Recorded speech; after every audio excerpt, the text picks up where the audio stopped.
The World Humanitarian Action Forum, WHOF, organized a series of consultative workshops on the topic of diaspora solidarity and reshaping inequitable structures and systems, supported by the British Red Cross.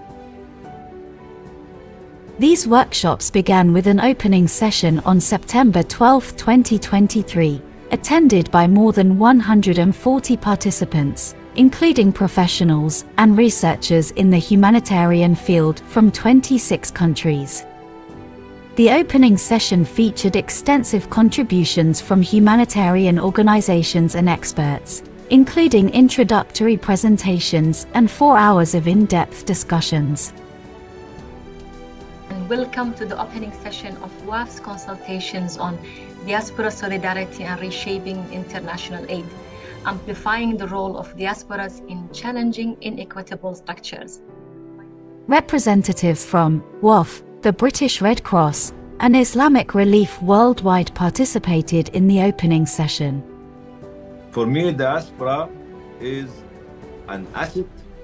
Every diaspora individual is an asset, is a treasure, is wealth, pioneering, innovative, inventing, added value, added resources, and added social capital. This how can we look at the diaspora if we invest in them.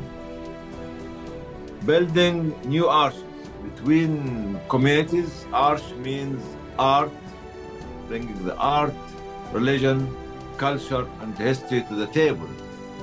They are a part of the mosaic of any society, whether with especially the host community that they are actually keeping them.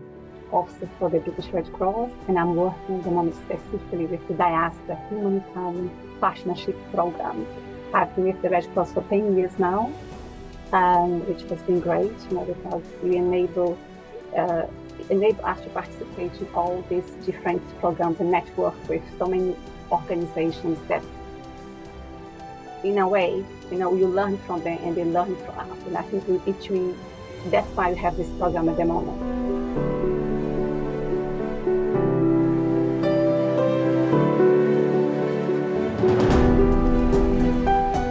The first session focused on insights and experiences of diaspora organizations, featuring speakers from Hand in Hand for Development and Relief and United Mission for Relief and Development.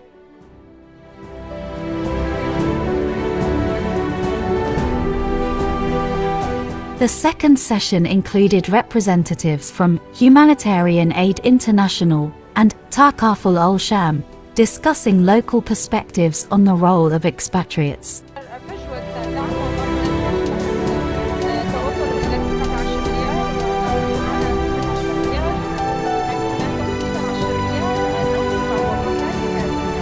The third session involved speakers from Zamzam, Islamic Relief, discussing strategies for networking and collaboration.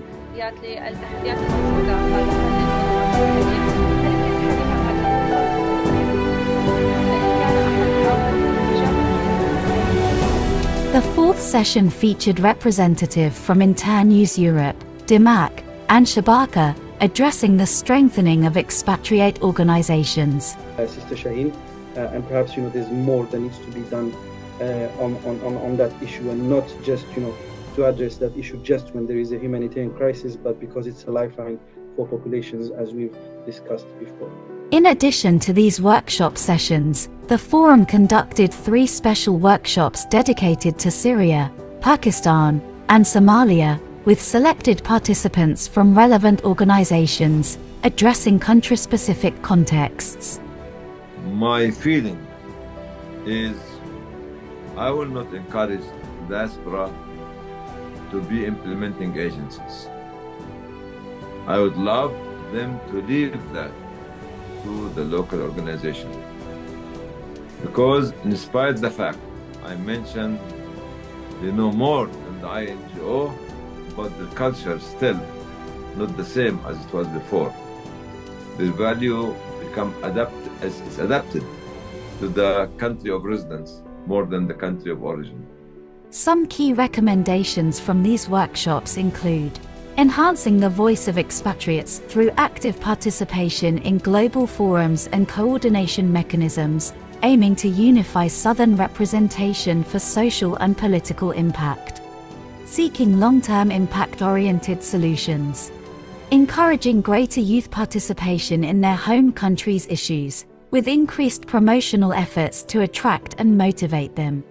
Serious consideration of donor culture to better understand their impact and direct contributions effectively. Directing support toward local systems and contributing to sustainability and development. Adapting to rapid global changes such as climate change and technological advancements and addressing their negative impacts. Ensuring better exchange and participation among all stakeholders to ensure broader and more diverse representation in decision-making. Giving more serious thought to the impact of expatriates and achieving a balance between local and global roles. Participants expressed their gratitude for participating in the program and looked forward to engaging in other initiatives.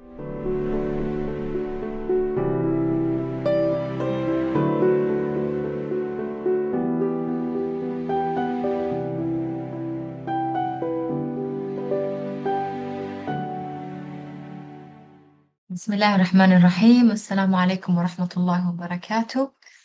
Good morning, good afternoon, and good evening to you all. Yeah. Okay, and welcome to the closing session of WAF's consultations on diaspora solidarity and reshaping international aid, amplifying the role of diasporas in challenging inequitable structures.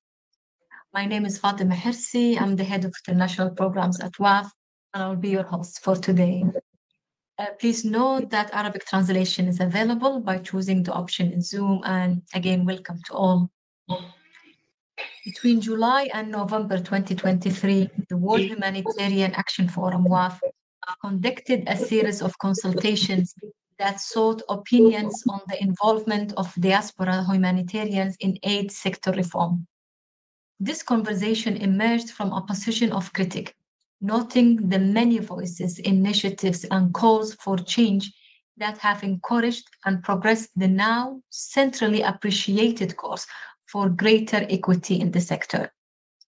Based on the identification of needed collaboration and partnership as consistent themes, the Insights report that we are publishing today, draws upon participant perspectives concerning desired partnership dynamics and what the collaborative space would look like. Within these last 6 months, in addition to the difficulties left by COVID-19 and the climate change, the world saw a record number of complex humanitarian emergencies. In the Horn of Africa, we saw consecutive failed rainy seasons followed by devastating floods. New levels of conflict and insecurity in the Sahel region of Africa.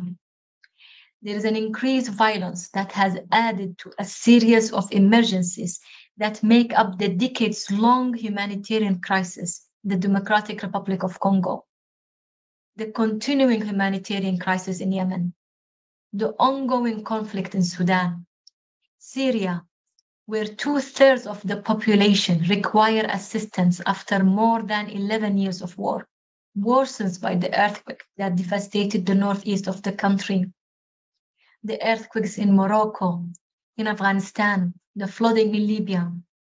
And now the world is witnessing yet another painful humanitarian situation in Gaza. We are here today to speak about solidarity, partnership, and collaboration. If we can allow ourselves to seek inspiration in the middle of all that's happening around us, it might be that the diaspora voices are the ones able to draw needed attention and action to context, structural injustice, and the global complicity. I will end my opening remarks here with a quote from the opening session in September. The opening session of this consultation in September from my dear sister Shahin Ashraf from Islamic Relief Worldwide. She said, The power of the diaspora and our solidarity is a force for positive change in our world. It can uplift communities, it can build bridges, and it can drive progress on such a global scale. And I hope by this conversation and all these questions that we are asking, we will manage and hopefully will be able to build bridges and uplift all those communities around the world. Without any further ado, please let's welcome Dr. Hani Al-Banna, our first speaker, the chairman of WAF. Welcome, Dr. Hani.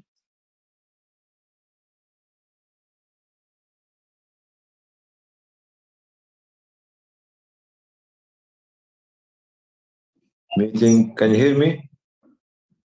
Yes, Dr. Hani. This is very important meeting about the role of diaspora.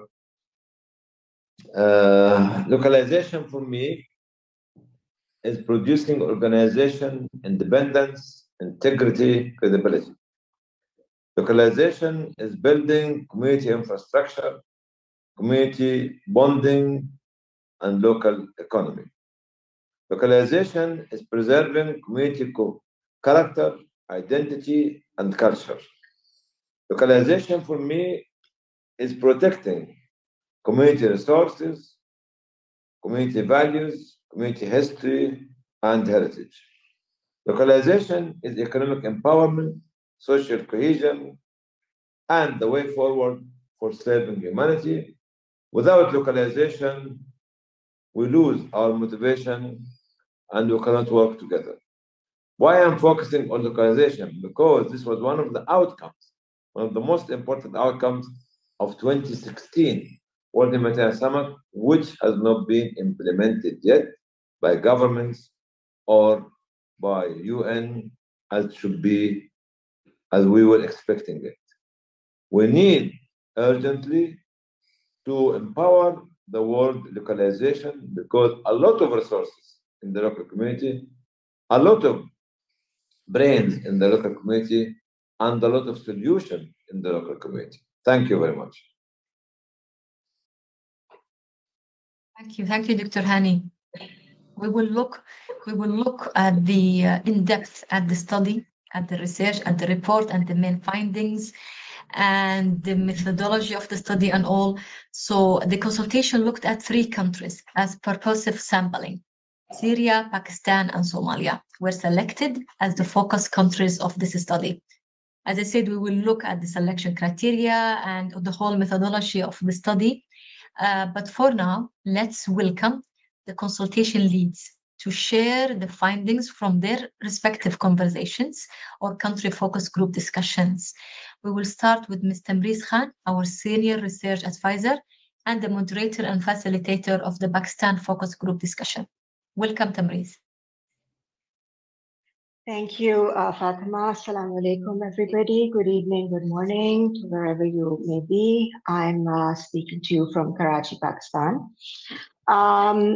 I have been involved in the study as a lead for the Pakistan focus group that was conducted. And I have to say that Pakistan is probably the most different, a very different case study from the other 2 that you'll be hearing about shortly, Syria and Somalia, because Pakistan is traditionally not a country that has been prone to major and prolonged conflict, which the other 2 countries have.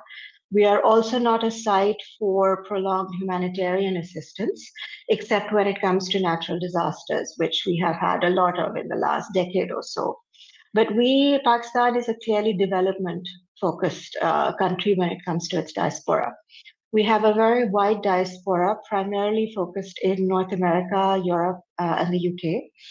And they primarily invest in Pakistan when it comes to education and health initiatives. These are the 2 largest sectors of diaspora giving and investment in Pakistan.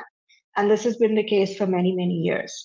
And whenever there is a humanitarian emergency, then the humanitarian essence or ethos, so to speak, of diaspora givers kicks in. So like we had devastating floods last year across the country. And the diaspora overseas mobilized itself to become humanitarian assistance, to provide humanitarian assistance to the flood affected areas. So our focus group, the participants in our focus group were primarily those who have worked in the more developmentally conventional areas. So it's health, it's education, it's community empowerment. They have not necessarily worked in humanitarian emergencies because that is not a diaspora specialty in Pakistan. However, diaspora Pakistani diaspora overseas are very, very involved in any undertaking that takes place in Pakistan. There have been a number of caveats, though. One is that participants claimed that there was a serious lack of coordination amongst diaspora organizations overseas that were providing assistance to Pakistan. So even though there is a very strong culture of giving amongst Pakistani diaspora around the world, it's not particularly a very coordinated effort. So most of the diaspora organizations overseas work independently of each other. And so when they come together for a large humanitarian disaster, for instance, the giving is very ad hoc. There's a lot of duplication. There is not enough coordination going to the right places. And this is very frustrating to the Pakistani organizations that are working in Pakistan on the ground and who receive a lot of giving from the diaspora. So this was one very major point that came up. And this includes humanitarian disasters. For instance, a participant brought up the case of the example of the 2005 earthquake that we had in the northern areas of Pakistan that killed over 100,000 people. So the diaspora giving was immense. Everybody wanted to give, but nobody knew exactly how to give, where to give. So people were giving independently in silos, and the assistance wasn't exactly reaching to the right people because of that lack of coordination. And that brings up an important point that participants brought up, was that diaspora organizations don't necessarily interact with Pakistani development organizations on the ground. They work on their own. So they will directly give to their communities of choice, for instance, or they will give directly to some very large diaspora-based initiatives. For instance, we had someone on unofficially from the Citizens Foundation, which is a very, very large network of schools set up across the country, pretty much entirely funded by diaspora funding and donations. We similarly have a health network of hospitals across the country, the Indus Health Network, which has also been set up by a group of business people at overseas diaspora. And so it is to these large organizations that diaspora give if they have to, including during humanitarian disasters, as we saw in the flood. Both organizations, the Citizens Foundation and the Indus Network, put out calls for appeals, and diaspora giving was focused towards those organizations because of the trust. But a number of community-based organizations or organizations on the ground are not able to utilize a lot of diaspora funding because the organizations do not pass money on to them. This brings us to another point that was raised, and that is that the Pakistani diaspora gives funds to its area of origin. For instance, if there is a group of Pakistani diaspora in the UK from a particular province in Pakistan, or a particular, even a district in that province, they will channel their funds to that particular geographical location. So your access to funding is even less when it comes to a national impact, if that is what you want to make. That again brings in the frustrations of a lot of Pakistani organizations, and this ties in with the whole aspect of localization, something that the study also tried to look at, is that Pakistani organizations on the ground, most of them have been around for decades, and they work directly with communities, and they would like to move away from donor funding, international donor funding if they could, and diaspora funding is one of the best alternatives for them. But they find that diaspora organizations do not connect with them directly, and they do not see them at the same level. So there is this disconnect between Pakistani organizations working on the ground as well and diaspora organizations that are based overseas. The last point that I think came up from this was very important, and I think Dr. Hani also mentioned that in the video you saw at the beginning, was that Pakistani organizations do not want diaspora organizations to become implementers. We are also prey to the entire international aid industry's ecosystem, whereby INGOs from a country in the global north are the ones who are controlling not just the money, but they're also controlling the design, the implementation, the monitoring, and the impact of a program, which gives Pakistani partners in development aid terminology now very little scope for their own input, their own decision making, and their own ability to control what is happening and how to manage the funds as well as the program. And so there is a fear that diaspora organizations may also become like INGOs, because we all agree that diaspora is a very important aspect of an alternative source of funding. However, we have to be careful not to allow them to become a replacement for INGOs or the international aid system. And I think that's an important point we all need to keep in mind. The report and the study itself points this out, and that's an important element of how diaspora organizations function and operate overseas. One other point is in the case of Pakistan, we have some very, very stringent financial regulations put in place by our governments, which do not allow a lot of international remittances to get into the country very easily. This is a massive problem for diaspora giving, because a lot of it comes in terms of in the way of remittances from overseas, from individuals, as well as from small groups or organizations. But our own financial restrictions put in place by the government for a number of political reasons restrict the amount of funding a lot of organizations can send into Pakistan. They restrict the type of organizations. They restrict funding from particular countries coming in. And so this is also another major obstacle that organizations in Pakistan are facing. For instance, again, during the floods, it was increasingly difficult for people to send in even small amounts of money to a community organization because of the scrutiny and the number of rules and regulations and barriers the financial system and the state have put in place. So this is something we need to also keep in mind if we want to see diaspora giving as a major form of philanthropy and giving. I will end there. Our Pakistani group was relatively small compared to Syria and Somalia, and we were not able to get a number of the large diaspora groups based in the UK and the US, such as Friends of the Citizens Foundation. There's the Developments in Literacy. These are organizations that operate in Pakistan, but they have chapters in many different countries overseas. And so that is a very major structure of diaspora giving in Pakistan that Pakistan diaspora overseas have set up themselves in order to assist. But nevertheless, it was a very rich and engaging discussion from a development perspective, which you must remember is Pakistan's background.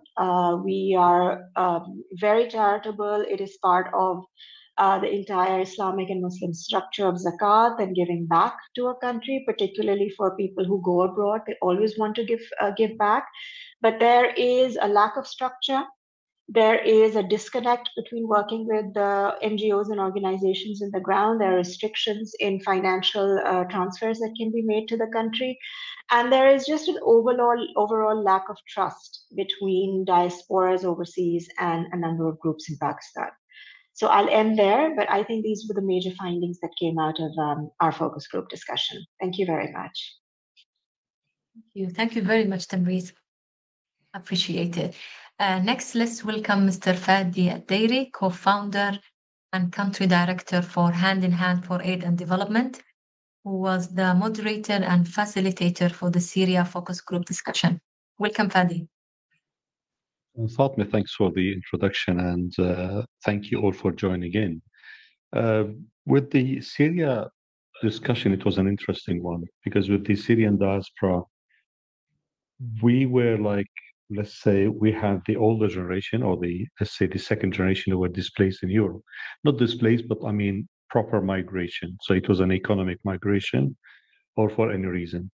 And then all of a sudden we had the Syrian diaspora Syrian refugees who are now resident in neighboring countries, whether in Turkey or in Jordan or in Lebanon.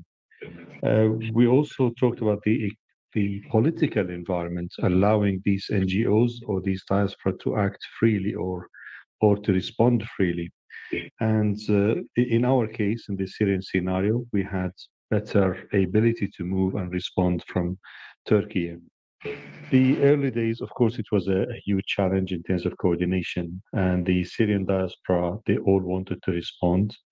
And I can talk, mainly about the European, the US, and of course the British diaspora. They were all responding in an uncoordinated manner, I would say, before we ended up talking to each other and before we started setting up coordination mechanisms. But if you talk about the early days, there were about 5,000 charities. And now these days, we're talking about 120 charities responding in Syria, as in local charities or Syrian one. Now, the definition of local is quite vague in Syria, and this is where we discussed this. There are no local NGOs, given the lack of registration in whether in government-controlled areas or whether in non-government controlled areas. And then if you register in, let's say, with a de facto authority, then you are deemed as in dealing with the terrorist organizations or groups. The role of diaspora as well was also seen as a fundraising role and advocacy role, where the diaspora were seen, they are able to pass on the message to their country of residence now, whether it's the US, UK, or EU. During the response as well, different priorities were identified. The diaspora would see it as in, we need to move away from the emergency response into a more sustainable one. And this is where the whole humanitarian system is actually crippled and is tied to donor regulations, where donor would say we can only respond with emergency response, and you cannot have a long-term one. The private funding from donors, the private funding secured by the diaspora organizations managed to play a balance. For example, in Syria, we started doing dignified shelter, as we call it. So we don't upset the UN system and say we're providing shelter. So it's a temporary dignified shelter, but that can only be done with a private funding through the diaspora one, not through the proper mechanisms. We also talked about the diaspora being divided into different affiliations or different areas of operation, whether you work in government-controlled areas or the northwest or the northeast of Syria, depending on who's controlling. And also the diaspora, depending on how they see the need, whether it's a humanitarian need or a civil society intervention. So this was one of the divisions. One of the talking points was, again, we talked about how the diaspora organizations become an INGO themselves. So they originally, we kind of like did oppose to how the INGOs were operational in Syria and the bureaucracy behind their response, into now the bigger diaspora, or all the NGOs are becoming more bureaucratic or similar bureaucracy that we see with the INGOs. These are the main talking points from my side. Yeah, I'm not sure if I missed anything, but yeah, Tina, feel free. Thank you. Thank you very much, Fadi. And later on, when we open the stage for questions or comments, I'm sure you'll be there to help us to answer them. Okay, finally now we will hear from Mr. Mohammed Idli Sabri, consultant and the moderator and facilitator of the Somalia Focus Group discussion. Welcome, Mohammed. Thank you very much. And And I will just go to a very short, understanding of our focus group. Yes, the presentation. Yeah, we will share the presentation. Can you please share? Yes, here is it. Yes. Yes, thank you very much. First of all, I want to just summarize during my time that the discussion of Somali focus group was very much interesting. And we found that all the participants mainly really discussed it frankly and openly in the topic. As well, we can also find out that all the participants demonstrated keen interest in the chosen topic because we felt that it has come very important for them. There was no such discussion about the local organizations and the diaspora, how they can have engagement and talk and discuss and collaborate all issues that has been raised. So it was very much interested. I want to take a very few points of the final summary that has been discussed during that focus group, period. Diaspora and local collaboration are not designed not to be limited by boundaries. They show that not only for humanitarian aid, but also they have the responsibility to have the strategic and a long-term objective addressing the root causes for overcoming the future challenges. Both sides really they encourage that one because it's same other countries that means that they want more to focus on development inputs rather than staying on humanitarian aid. But still, that area of humanitarian aid, they need to be working together and coming close and have that discussion. Also, the two diaspora and the local actors really showed that they want to work together.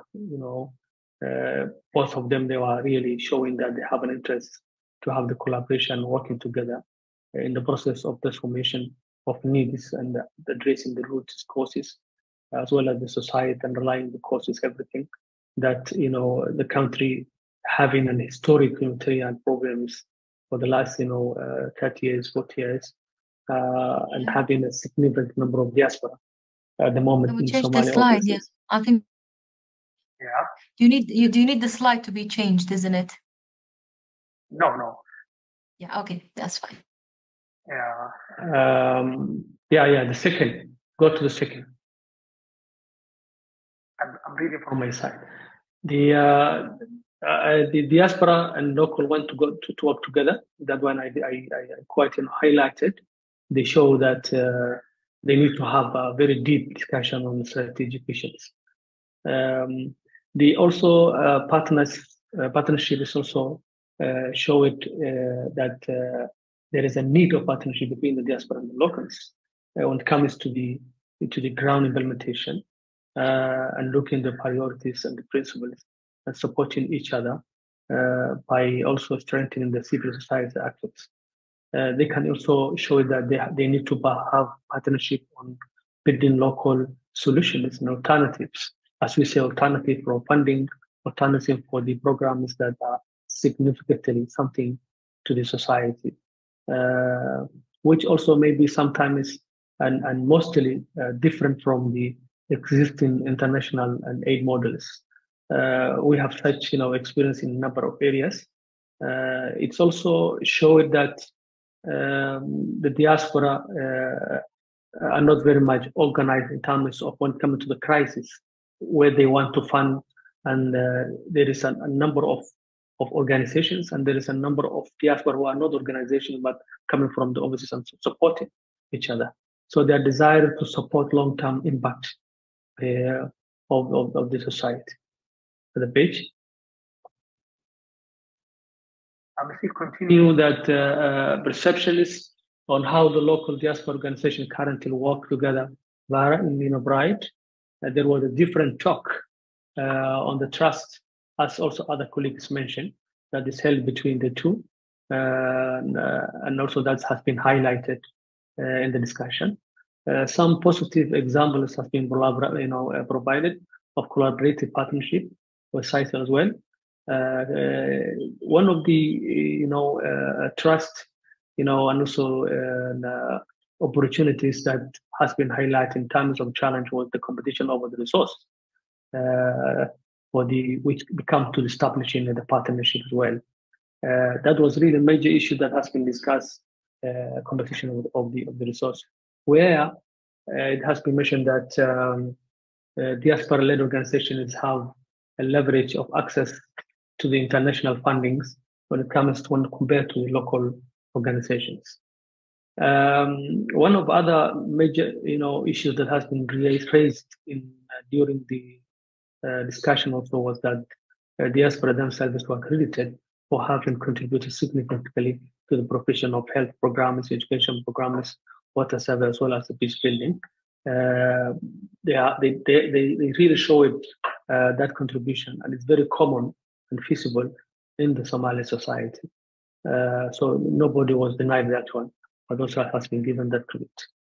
Other point that has been discussed during this, was the groups discussed how the depending on sources of the funding diaspora actors were also often able to respond more rapidly and with the comparatively less administrative costs. That has been also mentioned that the diaspora, when they get funding and they are they have a very good advocacy, and then they got their own resource from overseas. They are very fast in terms of response when you compare to the other organizations that are in the geographically international counterpart. Diaspora are part of the really mentioned that diaspora are part of the parallel system, Humanitarian system, for sure. That also has been highlighted in Somalia. Okay. One of these are the challenges during the discussion has been highlighted, and it is really very important. People, since they were talking openly, local organizations struggle to access funding and competition among themselves, not only for the diaspora as well, but also among them. There's been also mentioned that they have struggled to access the funding. It's already high. That one is very high because the number of the NGOs, the geographical area, the fast area of coverage, the problem of access, all those things also make them to have a very difficult, access of funding and competition among them. Also this sense of competition between diaspora and locals were also discussed, as I earlier mentioned, with regard to the positions held in the unfair advantage diaspora have in access roles within the UN. When it comes to the access, whether it's high employment or the high funding for the diaspora, they have a better opportunity compared to the locals in Somalia. The tendency of diaspora actors to invest in the community that they belong to, and that can mean that certain areas that lack diaspora representation can get left behind. This seems to be more the case of development-oriented projects. As I earlier mentioned, that people expect more that the diaspora contribute much in the development, projects in their respective areas, regions, districts, locations. You can find some, footprints that diaspora were helping, and they have been credited on that, as I mentioned. They don't much involve when it comes to the emergency relief, but also they do it. But people really highlighted that one. Other thing during the discussion was sometimes there is a culture clash, as well as also other countries also mentioned, between diaspora and locals, and that local organizations had advantage in terms of access, ability to deliver, and the trust for the local communities. Locals have a long, strong dynamic knowledge and understanding to the local solutions. That also has been, because that's why there is a need of partnership, and that's why the diaspora is important for them to work with the locals and not becoming implementers, because of the knowledge of the dynamics, understanding the local solutions for the local organizations. So they are better in terms of effectiveness and the access to the local communities. The other issues that have been raised also, there is a lack of culture of diaspora organizations and the local organization partner each other. There is no, significant, point that exists that the both of them have the culture of partnering together. So this was becoming, a call for them that there is a need if they can start this engagement. Local organizations tend to partner with international organizations who are better able to attract funding.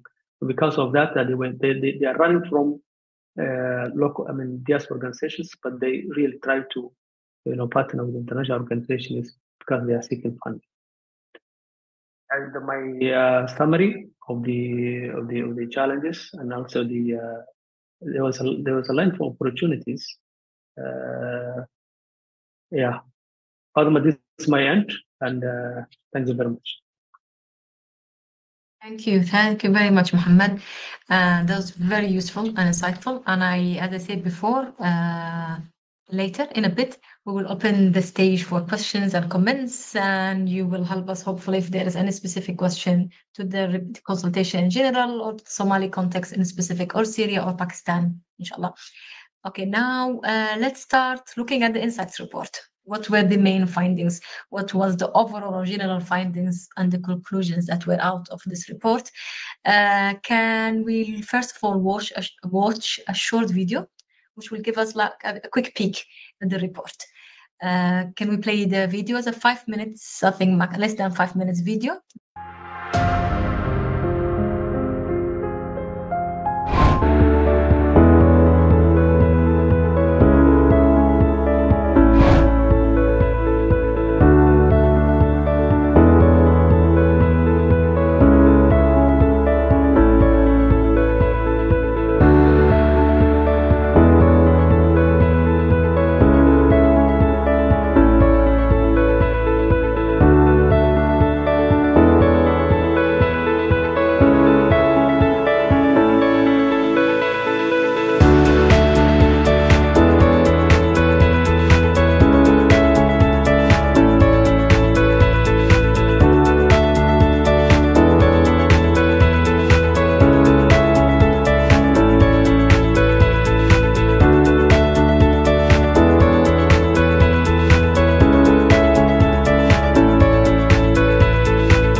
you. Thank you to Manar Academy for producing this video. It will be available on our website and platforms, and just giving a summary of the report. So now let's welcome my colleague Tina Mason. She is WAF's research coordinator and the lead of this consultation. Tina will give us an overview of the main findings of the Insights report, as well as the overarching or cross-cutting themes identified, as well as the conclusion. Welcome, Tina. Thank you, Fatima. I'm just going to share my screen to pull up the presentation.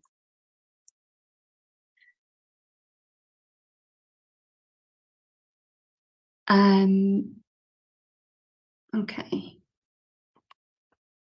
Is the view clear? Yes, it's clear. Yes. Okay, brilliant. You can start now. Yes, go ahead. Thank you. So yes, just to thanks to everybody so far for the introductions, Fadi, Temriz, and Mohammed. Thank you very much for all of your work facilitating the focus group discussions. Lots of interesting insights came out of all of the discussions. So the individual conversations, as well as the opening session, we also received a number of questionnaire responses. And there were various contributions that came in via chat. And so I kind of want to start by saying that this presentation is going to be an overview, and obviously can't get into the level of detail and all of the insights, the rich insights that have been contributed over the last couple of months. So we'd very much hope that when you see the report, when you receive it, that you have a look and you read it, because I know I won't be able to give enough credit to what's come in the last couple of months. But hopefully I can give you an overview of what we did and what we found. So I'm going to start with a bit of a background, picking up on Fatima's introduction, then provide the overall insights, and then finally end on some conclusions. Some of this you would have just seen in the video a moment ago. And then at the end, there will be space for questions and comments as well. I'm hoping that participants can share their perspectives. Are there things that have come up that have been surprising? Are there things contrary to your experience? And any sort of questions or comments are really welcome. But I think we'll take those towards the end of the presentation. Okay, so to begin with, as Fatima was explaining, in terms of the work that WAF have been involved in, it includes both consulting with diaspora organisations in the lead up to the World Humanitarian Summit in 2016. WAF have also been engaged in conversations on aid sector reform with the 2020 Humanitarian Summit for Aid Reimagined. WAF are a diaspora-led organisation, and when we were sitting down to discuss which topics would we want to look at, we noted that whilst there are almost kind of two parallel conversations to an extent taking place, one that focuses on the reform aspects that are about localization, greater participation, greater accountability in the aid sector. And then there is a growing interest in the role of diasporas and their valuable roles that they play, and how perhaps that's not being recognised fully enough by the international aid system. And so we thought it could be valuable to bring the two conversations together to some extent, in trying to look at to what extent might diaspora actors be able to support local domestic actors in some of these reform requests. So it came from this position of picking up on critique, and asking what might the role of the diaspora be within that context. So on the overall method, I'll quickly touch on that. We had the opening session, we had questionnaires and responses that came in.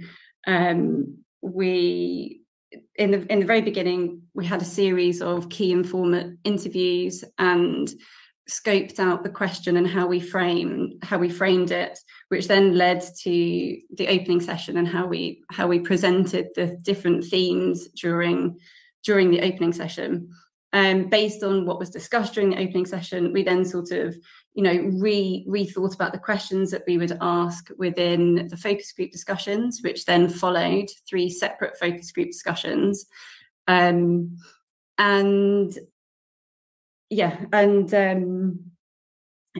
our overall question that we kept throughout, but changed, some of the specific questions that we asked. It was, what can or does diaspora solidarity look like within or beyond the contested international aid space? What's the role, actual and or potential of diasporas in working with local actors to improve human welfare in countries of origin or heritage? And how might they contribute to challenging, either reshaping or reinventing inequitable structures and systems as they do so? So just touching on a couple of the shortcomings of the consultation.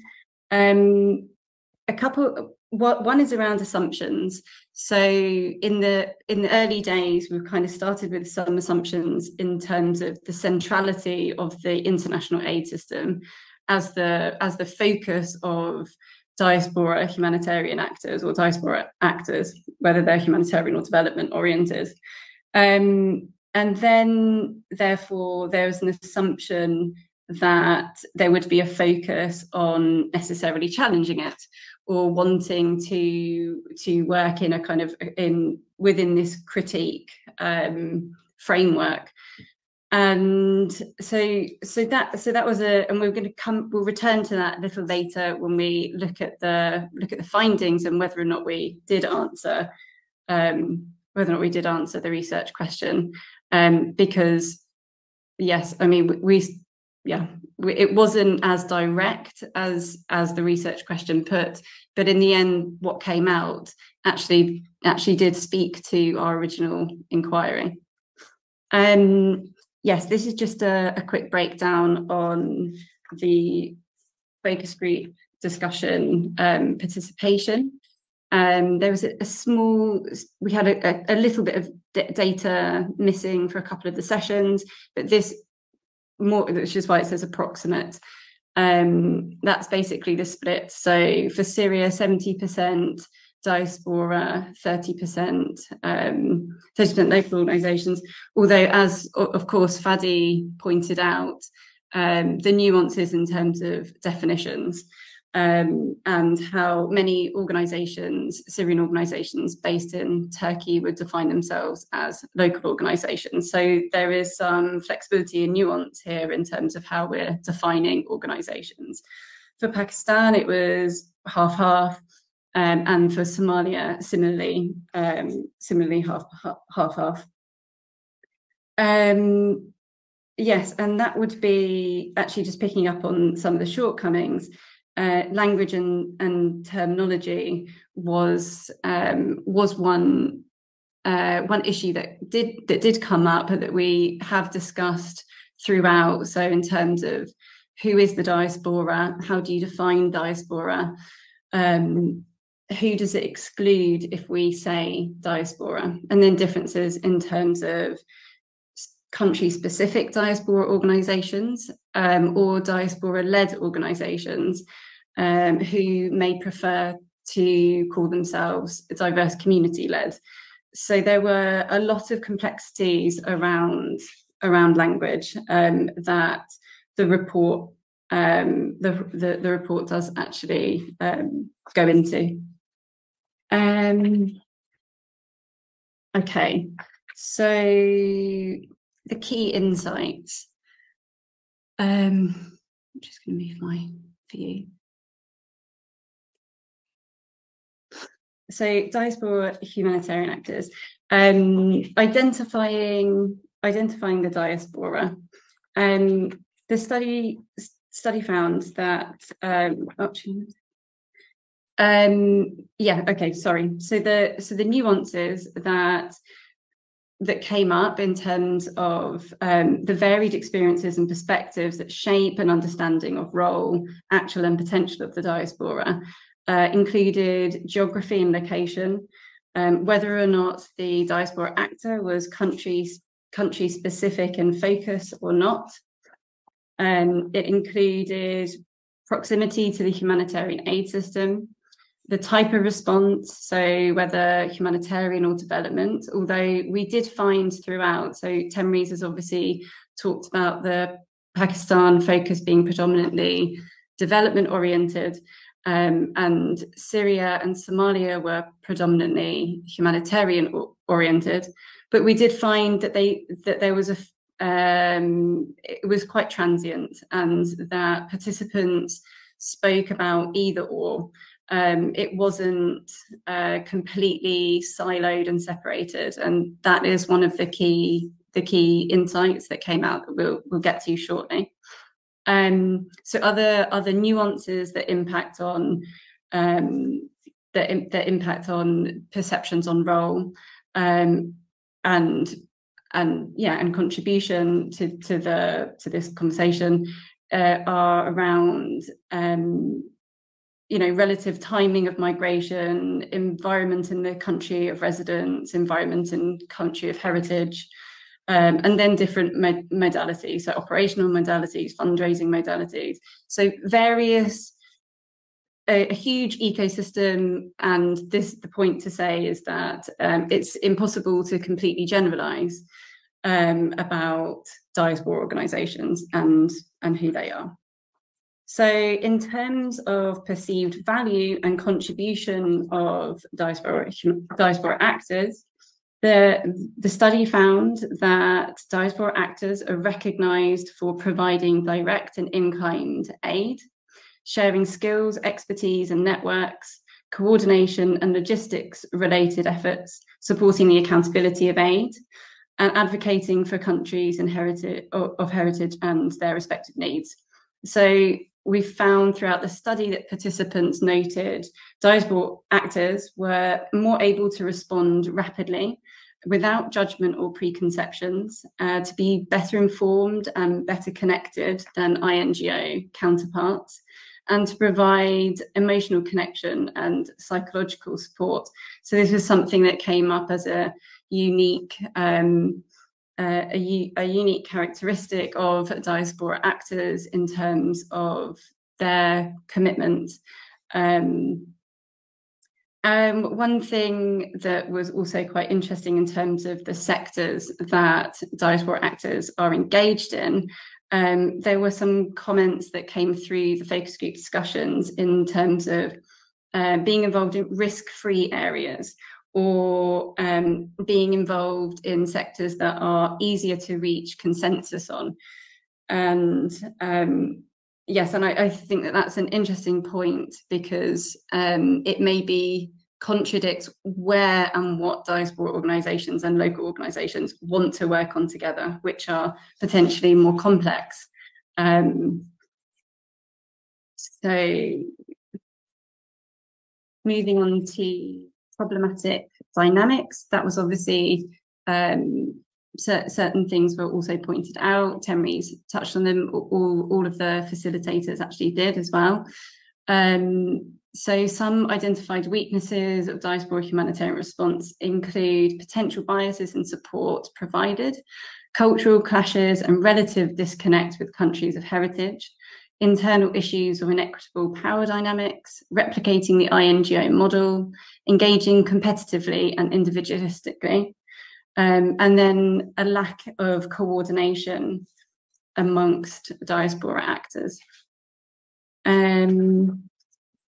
There was also a lot of discussion on the perceptions of how diaspora and domestic actors work together.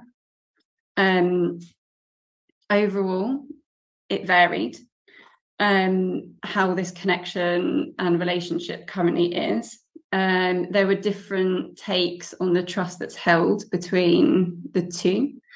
There were positive examples of collaborative partnerships, but there were also discussions around the competition over resources. And that's something that Idli has just also shared from the Somalia discussion.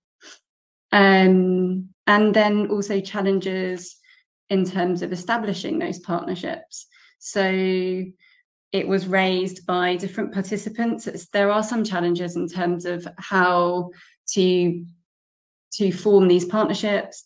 Some said that they felt that local organisations are too many or too scattered, finding it difficult to identify with whom to work. But that there was an admission also that there is a lack of investment in building these partnerships and having these types of conversations. So moving on to some critiques. There were quite a few, actually. I have a couple of pages worth of critiques and challenges with the international aid system. In summary, aid was critiqued to be narrow in focus and therefore limiting, creating dependency, influenced by military and strategic priorities of donors, and also therefore with donor preferences and biases, imbued with a colonial mindset that was raised a few times. Participants experienced limited access to funding and coordination mechanisms within the international aid system. There are also operational challenges, and then it was also noted about the unique emotional toll that diaspora actors experience. All of that kind of resulting in, for some, a feeling of being on the outside of the aid system. It wasn't a completely shared experience, but there seemed to be different degrees of positionality and relationship with the system. So yes, and this is one of the key operational challenges that came out of the discussions. It's already been spoken about today in terms of financial restrictions on money transfers. This is obviously a major issue and a major obstacle to both direct funding, sending money to organisations, but also in terms of building necessary partnerships. In order to build partnerships with domestic actors, there are also all kinds of restrictions and difficulties in kind of meeting certain criteria to be able to create these partnerships.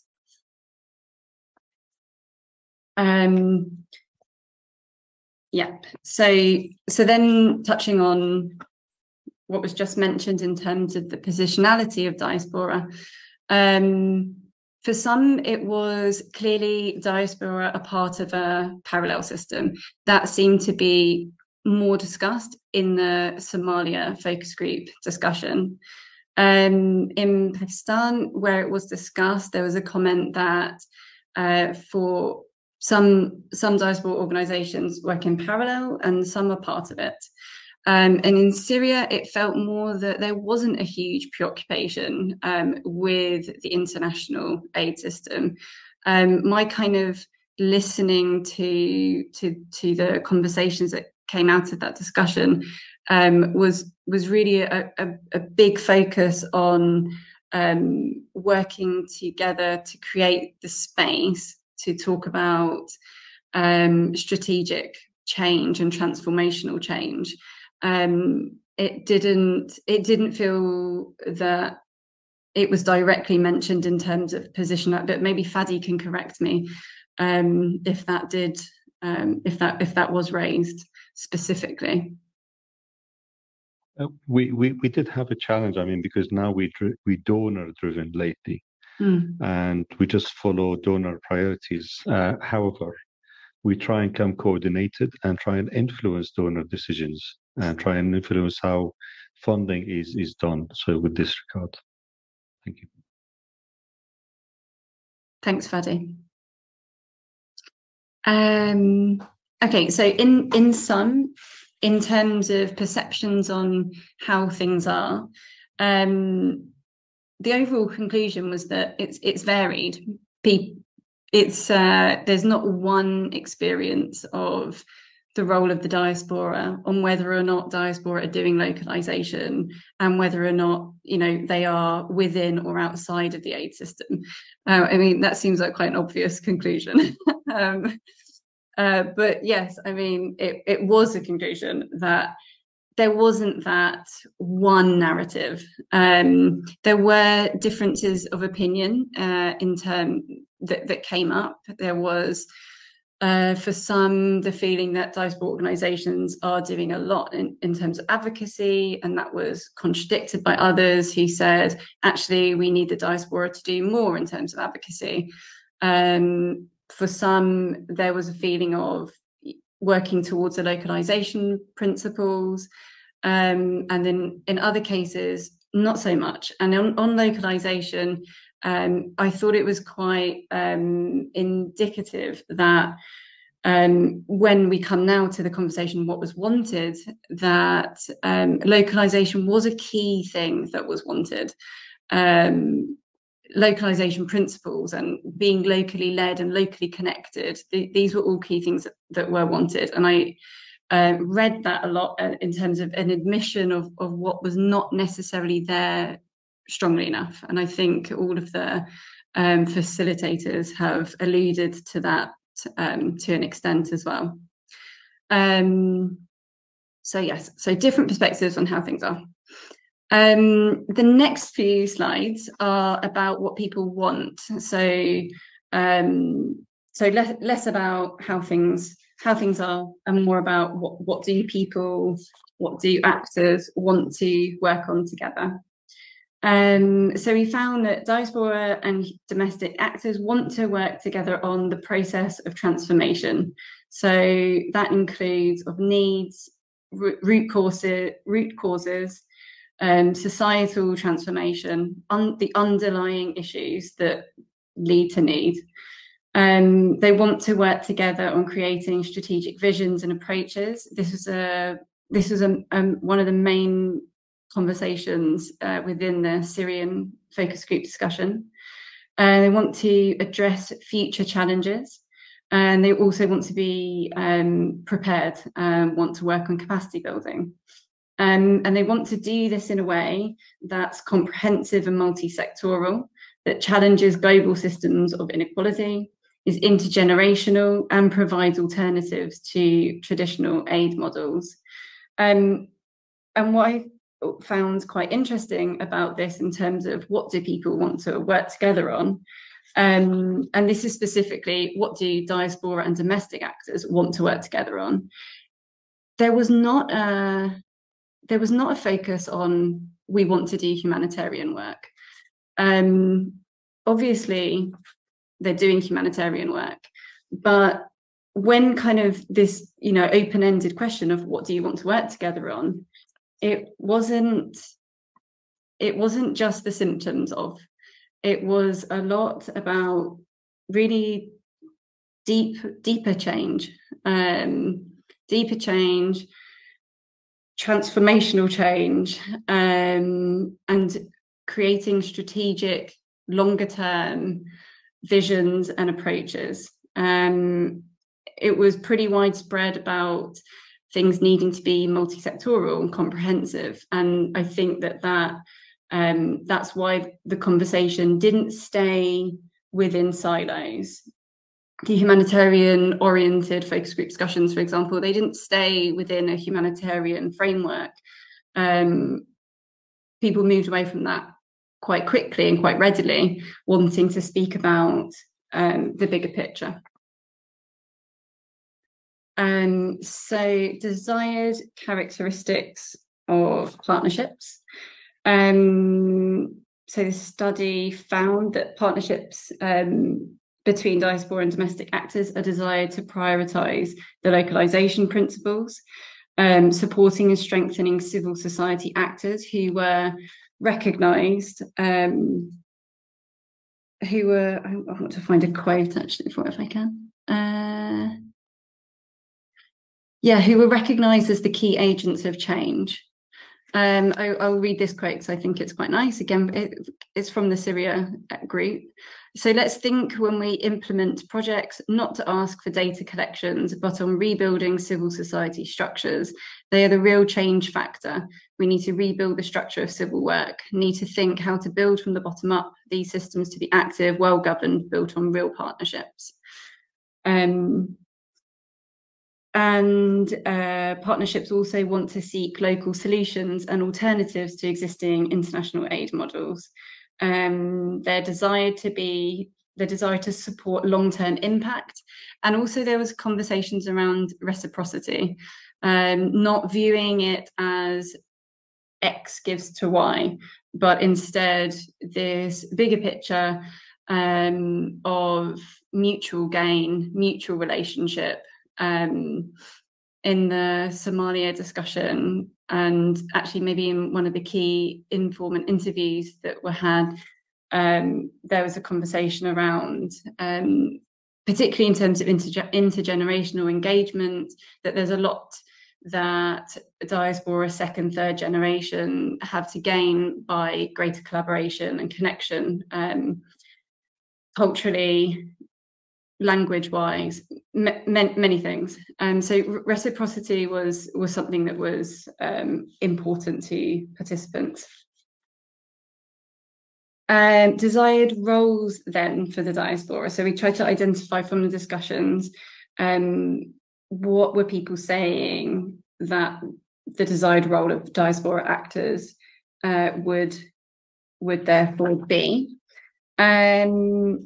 And that would include roles in advocating, fundraising and directly funding domestic partners and solutions, connecting, using their connections and networks to connect to, wider, to connect beyond, whether that be for advocacy or whether that be for fundraising, filling knowledge and skills gaps, and supporting activities, again, that went beyond immediate humanitarian relief. And I think there were some contradictions here in terms of whether or not diaspora actors have a longer term or shorter term focus.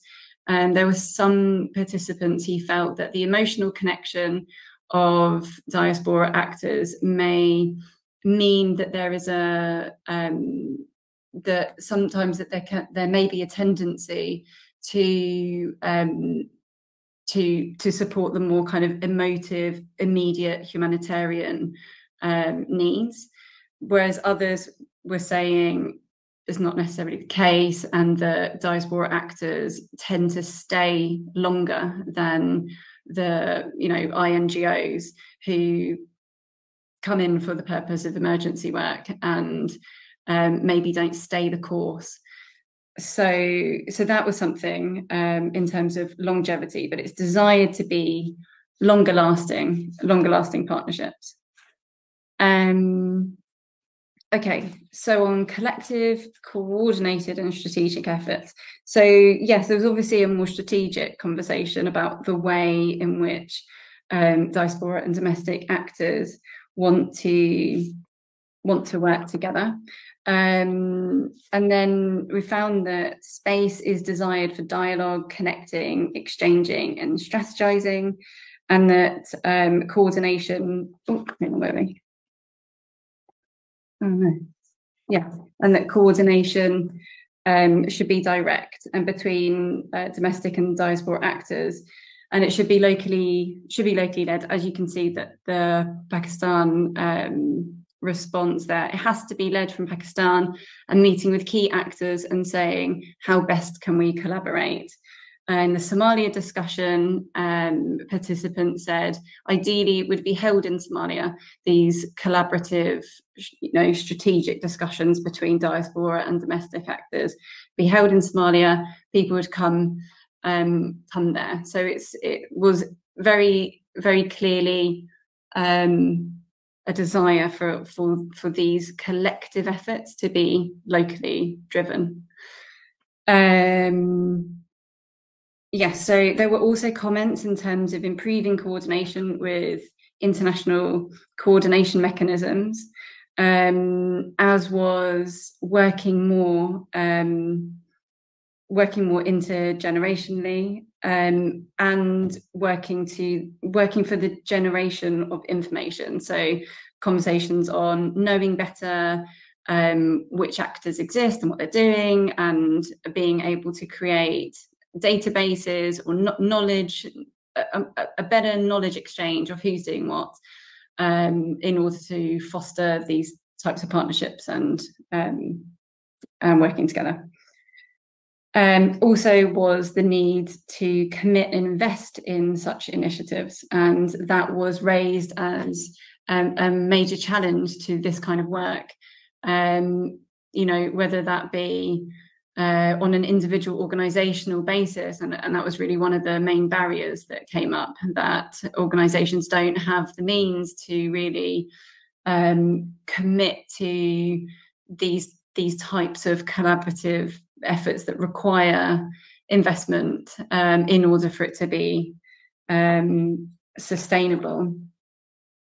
I thought there was a quote actually from the Syria focus group discussion, and in the Syrian discussion there were conversations around how actors were limited by the remits of the international aid agency, well, the international aid system and the UN agencies, in terms of where they could work and who they could work with.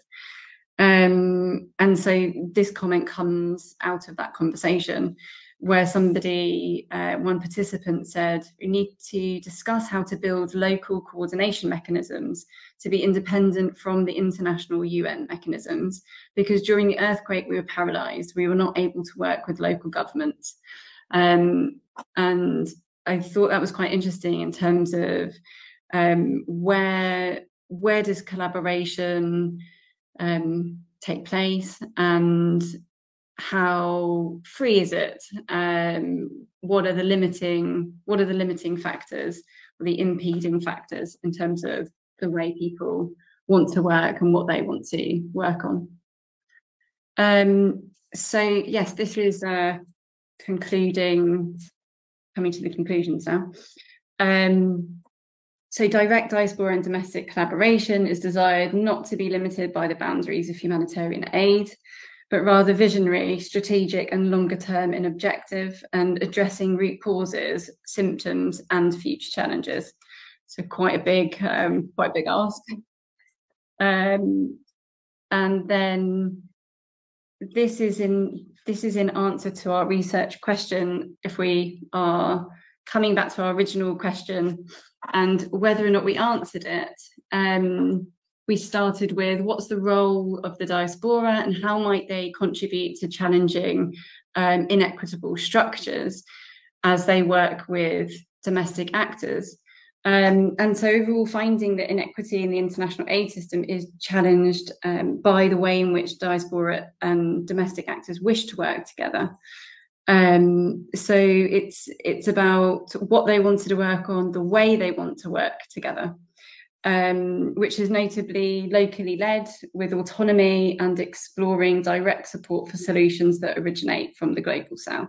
So that would be the overall answer to our original research question. So to conclude, and taking that, and also bearing in mind that given the breadth of the conversation and the openness of the questions, as well as obviously very different focus group discussions that took place, the kind of very generalized recommendations would be that the way that diaspora and domestic actors work together should be defined by them. That the space wherein working together lies shouldn't be led or appropriated by the international aid system. And that there is a resourcing gap, and that maybe that's where international actors can support.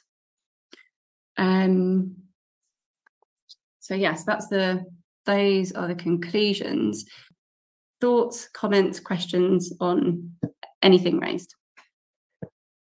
Thank you very much, Tina. The stage is open now to receive questions, participation from all. Please feel free to raise your hand if you want to speak, or if you prefer, you can, write the question in the chat in English or in Arabic. We welcome your questions and comments, and our facilitators are happy to answer them.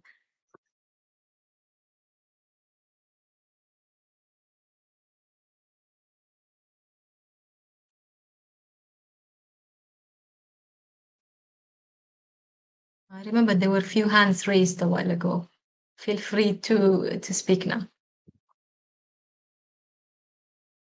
Let me just recap maybe, Tina, and just follow on from what you said earlier. I'm in full agreement with what you said about the diaspora are seeing the resilience and they want to move into the early recovery stage. However, this is complemented by the international aid system. Unfortunately, we find ourselves dragged into the humanitarian, the UN structure, the UN mechanism. And we now follow what the institutional donors want. But we still have our separate identity, and we still have our private funding, which is where we were able to respond quickly. The Palestinian example is a great one, where we have all the sanctions. The minute you mention Palestine, immediately it's sanctions, the same way as in Syria. But you see people are adamant to continue responding and just rallying behind each other. Thank you. Thank you, Fadi. Dr. Hani, you want to say something?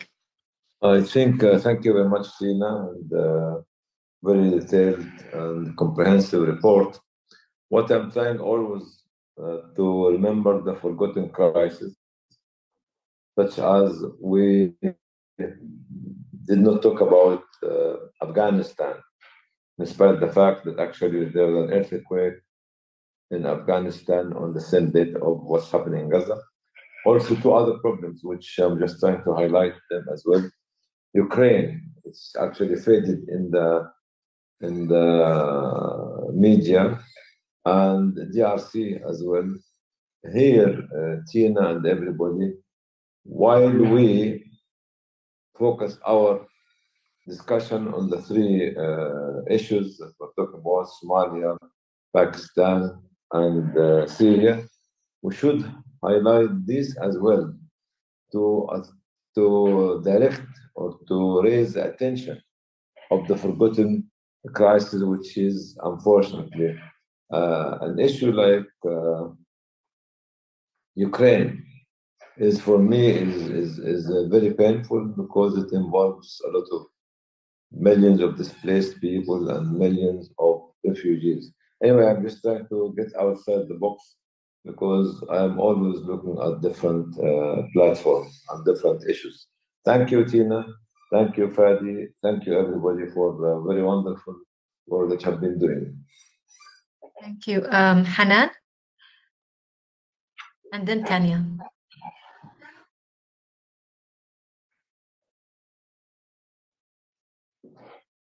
And do you want to open your mic?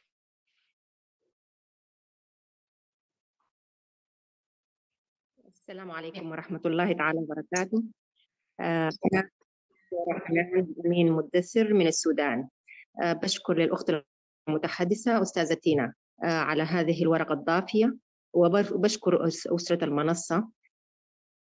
Like the forum and the team of the forum for giving us the chance to be here. But here I have a question, and it could be just a comment. It's not only about the Palestinian case, but even Sudan, because the Sudan is standing there in this phase. It could be an example of this crisis, the diaspora in different countries. My question, maybe Tina can answer it. How can we achieve these great and bright examples that there should be cooperations and there should be complete societies and cases that communities can discuss aside from from the international interference?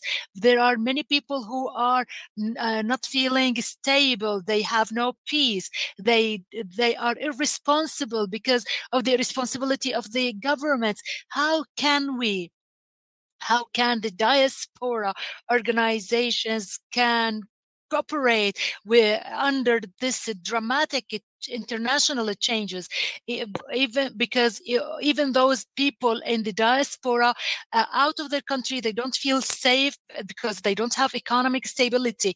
And thank you very much for you and for giving me the chance to raise my question.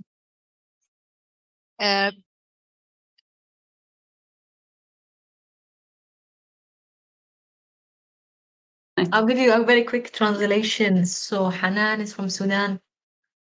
First of all, she thanked you very much on your presentation. And her question is how to implement, the recommendations or the actions that were mentioned in the study in areas or places where there is no peace, there is no full responsibilities from the government. How can diaspora adapt to this quickly, volatile democratic or changes that are going on all the time? So basically, I'll try to summarize it in that sense. That's a huge question that I honestly couldn't answer. I couldn't say, I wouldn't feel that I'm in a position to say, and this is how you could implement it. I think it's what we found through the consultation study were these sort of very starter point considerations in the way that people wanted to work, but the specifics of how that looks is going to be specific to each place. I know, for example, during the Syrian discussion, there was conversation around where can hold these conversations.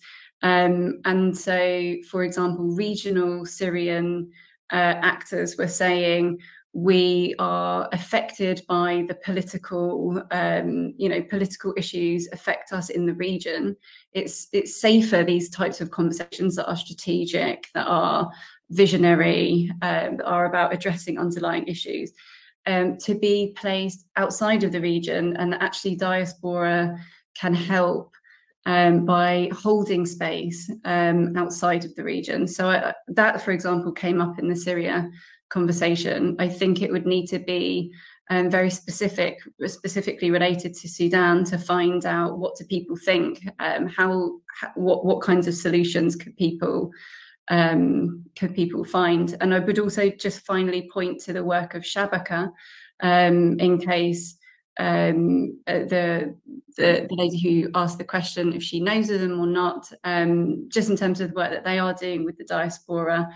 Obviously that they are working with Sudanese diaspora. Maybe that's a question that can be shared with them as well. Yeah, thank you, Tina. So basically, I think what you're trying to say that also the groups, diaspora, or the local led organization should come together and try to create the solutions that is suitable for the context there and then at that time. And the solution will come from within. As you say, in Pakistan, it should be done in Pakistan, should be done in Somalia. And also any solution for Sudan should come from Sudan, with the Sudanese, wherever they are. Thank you, Hanan, and thank you, Tina. Next is Tanya. And Tanya, please, can I ask you first of all to introduce yourself? And I would like you to repeat our big thank and appreciation to the British Red Cross, who are support. Without their support, we wouldn't be able to carry on this project. So Tanya, please start introducing yourself and then welcome your question or comment. Thank you so much, Fatima, and thank you, Tina, and colleagues presenting the key findings. It's been a fascinating presentation to listen to and a session to be part of, so thank you. I'm Tanya Kisley, the Program Manager for the Diaspora Humanitarian Partnership Program, which is a 2-year funded program at the British Red Cross, in response to some really key research that was carried out in collaboration with our colleagues, Shabaka, to help us start thinking through what diaspora engagement should look like, what improved and more meaningful and responsible diaspora engagement and collaboration should look like. And so obviously this piece of research was a pleasure to collaborate, and we didn't do much. It was all led by World Humanitarian Action Forum. We were very privileged to be able to share the resources that were allocated to the British Red Cross to facilitate this. I do have a question, I guess, putting my hat on as a BRC, but also in a sense within the wider, may I say, traditional humanitarian aid or aid actors, international aid sector, that I suspect will come up. And I think I would like us to would like to hear your views on this. Part of the research findings has been, and you very clearly articulated it in different ways, that there is a little bit of a tension between civil society actors, so national, local, in-country civil society organizations and actors, and diaspora organizations, with the caveat that the term diaspora obviously comes with all its complexities.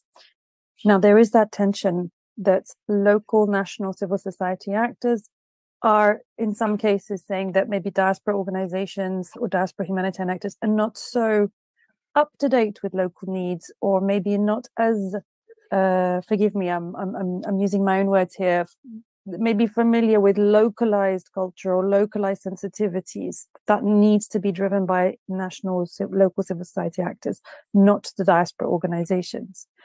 However, that is one of the arguments within the international traditional aid sector members and organizations that is being used in order to put a little more emphasis on working with diaspora-led organizations, right? That they are better networks, that you are much more knowledgeable of national and local cultures and socioeconomic factors that influence humanitarian aid. So how can we explain this? I think be true and be honest about this divergence or the difference in opinions, let's say, about the value or understanding of diaspora organizations and diaspora actors of the national local context, and without losing that added value that we're also promoting of diaspora organizations and diaspora actors to encourage the wider sector to engage with you more.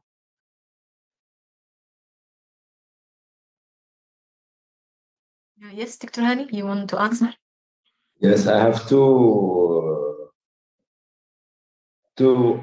first word to Tanya. I think, to be very honest, Tanya, international organization has to respect the value and the knowledge of the local organization. So the first responder for any crisis are the locals. And not because we have a better communication or better system or more fund, we ignore the local community. That's why I'm very adamant about localization. I don't see any solution apart from getting the wealth from underneath our feet. That's number one. Second best to help us is the diaspora, could be the bridge between the international and the local, because they're still a part of the culture, a part of the values, a part of the history. And they have some sort of communication mechanisms which is faster than the local ones. So here, to be very honest, during my journey over the last 40 years, I used to see the international coming by parachuting for the solution. It didn't work. If you remember the era of 83, 84, of the band aid and live aid, how many millions of pounds have been raised. I remember one of the concerts raised 50 million pounds at one night. And then after that, it is some of the failure of this operation in Ethiopia. This is number one. Second point to Sister Hanan, actually to complement what Sister Tina Tina, so our Tina, isn't it? So Tina is about one of the most difficult workshops that we organized in the history of my 40 years was the Libya one. You have two sides of the coin. You have to contact both of them equally. You have to entertain both equally. And you have, during all this kind of going through a Zoom, not actually face to face, to try to win the confidence. Winning confidence is something that's not very easy. Actually, especially when you navigate between two big groups in a huge country has been hit by a disaster like what we have seen in Derna. Our success in this workshop, which ended by organizing nine sessions, Sister Fatma, 9 sessions in 7 days about humanitarian response, about media, about other things. Because of how did you manage to build the trust? Because we never prioritize one side to the other side. And we were insisting from the day one on transparency, on strong communication, and actually involving everybody from Benghazi, from Tripoli, and from different parts of Libya. I know where Sister Hanan coming from. She's coming from the internal conflict. One of the most difficult things in Sudan is the communication, the internet, and all this. We managed to do 1 or 2 workshops, but it's more difficult even than Libya, actually, unfortunately. But we have to keep trying on a very clear and transparent way with applying the impartiality and what's the other one? What the impartiality? Our اللي هو عدم الانحياز, huh? Neutrality. Neutrality for everybody. Here, this is actually the way we succeed in Libya and Sudan: transparency, impartiality, and what's the other one, Fadi? Neutrality. That's it. And that's why the success came to the Libya workshops, because it was very. Now you know what they're requesting. Tina and Hanan and Tanya, they were requesting face-to-face meeting now. That we should go to Libya to do ABC. I was discussing with one of my friends in Doha last week about, why don't you take me to Sudan? I have no problem of traveling between Port Sudan to Khartoum in a car. There's no problem. Life and death in the hand of Allah. Thank you. Dr. Hani. Okay, let's get up. Was that an answer to your question, Tanya? Sorry, before we move to the next participant. Is it okay if I come in for 2, yes, just for 2 seconds? Let's go ahead. 2 seconds. Okay, go ahead. Yeah, I was just thinking, Tanya, that my perception, adding to what Dr. Haney has just spoken about, that my perception is that it's relative. And so diaspora organisations or actors seem to be relatively better placed. But to go the full way and say, therefore, they're doing everything in a very kind of localised or principled way, I think that's far too overgeneralising. But that the valuable aspects that they bring are huge, and things around commitment, connection, proximity, these absolutely should not be understated at all. And I also think that there's a big difference between country-specific organisations and particularly those who are maybe less formalised. And we didn't have a big focus on those organisations. And that was an original conversation in the beginning. In some of the key informant interviews that we had, it was whether or not we could reach out to, for example, some of the mosques in the UK and look at how they were responding in response to Pakistan flooding. We didn't do that. So there is a gap also in this consultation for some of the smaller, less formalised probably much better connected organisations in terms of community connections. So we had a much more NGO based participation, which again has its nuances and different degrees of, you know, various things. But yes, it's relative. Yeah, I'll stop there. Okay, thank you, Tina. Hamadi, please go ahead. Thank you very much for these excellent presentations and for sharing valuable information. And allow me to note that in addition to the content, you have shared with us valuable working methodology, which adds significant value and provides practical training. Thank you, Tina, and the entire team for that. I have a methodological observation which I recall from what I have learned in the activities of WAF, World Humanitarian Action Forum, especially in light of what Dr. Hani refers to as the new call, Al-Adhan al-Jadid. And this approach or this methodology emphasizes the necessity for humanitarian work not to remain an isolated private island, having its own language and tools, and focusing only on resource mobilization as the critical point for its existence and continuity. And let me say that the topic of diaspora is indeed a very good example of applying this methodology or this approach. I think that simply summarizing the roles of expatriates of diaspora only in the context of the relationship between diaspora countries and southern countries, north-south, undermines their real function and limits them. Therefore, the mentioned methodology also requires considering its reverse function, representing southern countries and acting as ambassadors for their culture, identity, and values. This would be equally beneficial to consider these organizations also in their relationship with countries of origin as conveyors.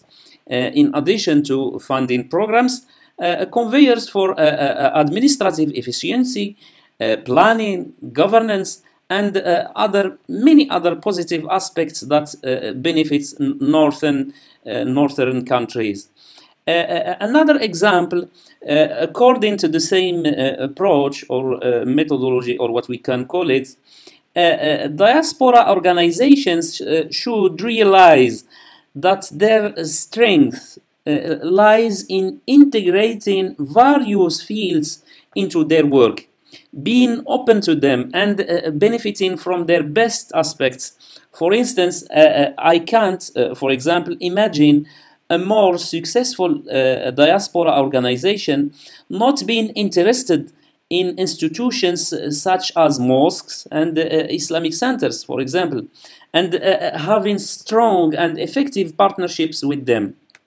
This can be highly effective in mobilizing support and obtaining resources, using also sociology and its analysis of the field they operate in, as well as media, is also necessary. In short, the idea is that a comprehensive view of the influences of these institutions, their work environment, and the various specialities that can support them is not only necessary but also obligatory. And allow me to suggest that these workshops follow a series of specialized discussions related to these areas in connection with the work of diaspora organizations such as religion, media, sociology, and so on. Thank you once again. Thank you, my dear brother. Tina, you want to comment? Just perhaps on the last part on the suggestions, I think it's a great idea to have different discussions that focus in on the various areas. I think that would be a a very interesting exercise. And it will be a continuation of this, consultation that we have started. So it can also look at other, as you say, elements as well when it comes from the multi-faith angle, for example, or sociology and other dynamics that happen within the community of the diaspora. Okay, Marwa? Again, yes, I don't think I could thank you all. Hello, everyone. Thank you all for the extraordinary work that has been done in the report and really capturing what happened throughout the talks and throughout the discussions. And I really think that this is great moving forward. And as you mentioned, Fatma, that this is just the beginning of many more discussions to come. I will echo very much some of the points that Dr. Hani mentioned, that you mentioned, Fatma, and as of just now, Hamadi, thank you very much. As you have all probably known, or those who do know me, know that I'm a very big critic when it comes to the diaspora. And I'm very critical of their role. Fedi is smiling and laughing, and he knows it very well, right? So I am very critical of them in the sense that I believe that it is, as Dr. Hani mentioned, it is the local actors which are the ones on the ground who have the experience, who have the knowledge, who have the know-how, and are the ones that are fully experiencing and witnessing everything that is happening in any response. So with that being said, yesterday I was on a panel, and it was, I was representing Syria, and there was also, this panel was a discussion on the comparative and the complementary aid modalities in complex humanitarian settings. And this was the involvement of Syria, Sudan, Myanmar, and Ukraine. Obviously, these four are very different in their responses. And for example, Myanmar is one of the most outrageously military coup-controlled response that you can barely get anything done formally and properly, which then, of course, limits their aid and access of humanitarian aid into the country. It's extremely difficult, as one of our colleagues mentioned also, in regards to bringing in international experts and expats into the country. So even their forum is based outside of Myanmar. Can you imagine that? Even their NGO forum is based outside of Myanmar. So now, my question is very much something as to what was mentioned by Hamadi, and I am happily going to raise it again regarding the double standards of the diaspora. I believe that we need to now re-explore, rethink the role of the diaspora, because it is not just, as Hamadi had mentioned, the fact that, yes, they've got the connections. They do have the connections. Yes, they are the ones that can, provide, donations and bring in donations and bring in funding, obviously with their own mandates, which I will always hint constantly. However, sometimes outside of the reality of what's happening in the response or in the country that they are related to. So now what I want us to do now is maybe start looking at what role do we really want them to play? Because if it's just aid, it's not enough. Let's be realistic. It's not enough. Aid can be brought in many different forms, in many different ways. We don't need just the diaspora for that. Now, the diaspora, when it comes to several... the time. I'm so sorry, everybody. I have that tendency, as you also know. To listen to Eva too, so ask your question so Tina answers. 1 minute. 1 minute, yes. Wallahi, Eva. 1 minute, ahead, my dear. Go ahead, Azizati. So go ahead. Can we please now push and make sure that we start looking at more of a political intervention? Many of the responses that we are facing now and that we are in, Sudan, Myanmar, Syria, Ukraine, all of them are very much also political, that only the local entities, the NGOs on the ground cannot do it by themselves. They need political intervention. And so this is where those strong diaspora that are living in other countries abroad who have connections politically should step in. I will stop here because I will rant some more later. Promise in the next session. Thank you. Okay, next we have Eva. Eva Khair. Yes, Eva, go ahead. Hi. Yes. Hi. Assalamu alaikum. Thank you very much for this brilliant session. I just found out about your feedback yesterday, and I'm really glad to be in attendance. Really great lessons, and the country examples are fantastic. As you said, you could extend it to multiple countries. I have a sort of brief question, and then just a very quick comment on diaspora, because I am a member of the Sudanese diaspora, and as it's come up, I just thought I would perhaps rebut a little on what Ustaza Marwa was speaking about. So just I just wanted, within your study, were there any lessons from sort of diaspora host country interactions? In, for example, the UK doesn't really have a diaspora engagement policy, and that's making things quite difficult at the moment, because even though localization has been on the table for a long time, that was very slow to get going. And now that aid, formal aid, shall we say, is effectively locked out of conflict areas in Sudan, / locked out of Sudan completely, it does mean that the localization route is sort of being explored with a little more gusto, which is fantastic, but it does mean it's very slow. So I wondered about any sort of lessons or anything about host country diaspora coordination. And of course, with a lot of these contexts, the diaspora home country interaction can be very tricky because of hostile governments or hostile regimes. So I wondered about host countries. But just in terms of the diaspora element, I mean, I do agree actually with what Tanya said, that diaspora, of course, can be out of touch. They're not necessarily up to date on everything happening. They may not know the latest, rapper on the scene, or the latest sort of, clothing styles and so on. But I guarantee you, they know the rate of the dollar. They know what the purchasing power is locally. They know about difficult issues in society. And, all that aside, because diaspora in times of, let's say, peace or non-open conflict, because they are usually working some sort of development partner capacity, they can become very easier to engage or quicker to engage in a humanitarian response capacity. And I think it's about engaging diaspora not to overshadow or overtake anything away from local responders, or to, replicate the international aid machinery. I think it's more about using diaspora as a link, as partners, and using them to basically put all of the information they have together to feed into organizations. For example, the Sudan crisis, 7 months into it now, the news cycle has moved on. Government rhetoric is changing all the time. Donor sort of priorities and urgencies shift, and funding cycles and grant cycles come into it. The diaspora don't let up.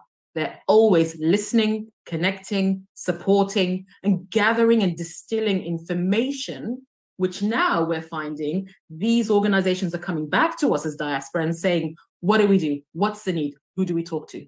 And that is the role that we can, play as connectors. Thank you. Thank you. Thank you very much, Eva. Tina, would you like to comment? Yes.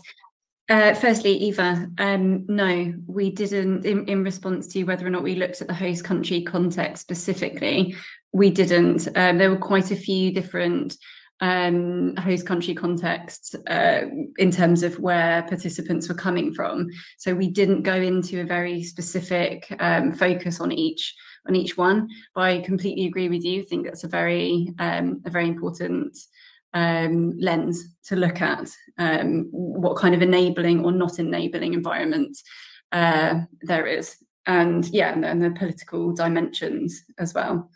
And then, yes, Mara, I fully agree in terms of the scope of the diaspora role being beyond humanitarian aid, and I think that was a clear outcome of the consultation series, that consistently to not be limited to humanitarian aid, and that is why I mentioned wanted to bring in the example of the Palestinian diaspora, because their focus on the political situation, the global complicity, the underlying structures and systems.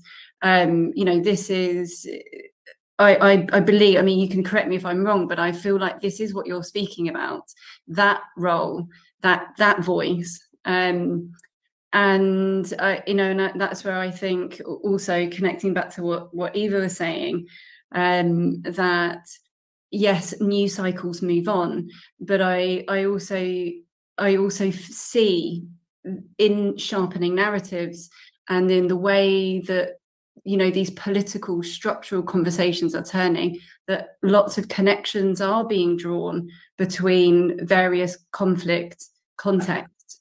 And I think this is a very important development that's happening.